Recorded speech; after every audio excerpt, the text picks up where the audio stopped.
అక్కడ కూర్చొని AC room లో చైరులో కూర్చొని మాట్లాడితే హాహాకారాలు హూహాకారాలు చేస్తే ఏమైంది, ఏం అవ్వదు. ఆ వచ్చిరాని ఇంగ్లీష్ తో ఏమన్నా అంటే my grandmother, grandfather, father, mother అంటావు. అవన్నీ కాదు కదా.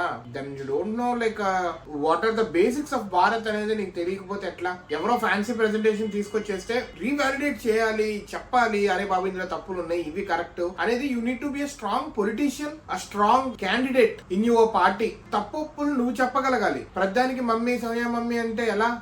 నెక్స్ట్ టైం ఇంత హడావిడి చేసినప్పుడు ఒక వ్యాలిడ్ దాని మీద చేస్తే దేశానికి ఉపయోగపడుతుంది, మీ పార్టీ బలపడుతుంది. మీ పార్టీ వాళ్లే రాజన్న, కేఎన్ రాజన్న కర్ణాటక సంబంధించిన ఆయన, అరే బాబు మాది తప్పు, మా ఎలక్షన్ మా పార్టీ ఉన్నప్పుడు ఇదంతా జరిగిందంటే ఆయన్ని రిజైన్ చేయించారు బలవంతంగా. So you know you don't have a strong base in your party only. Then how could you lead the nation, how could you lead a movement? You cannot do it. అది చేసిన తప్పు movement. So next time నుంచి need to know, ప్రజల్ని తప్పుదారి పట్టించొద్దు, తర్వాత నువ్వు ఎదవైపోవద్దు.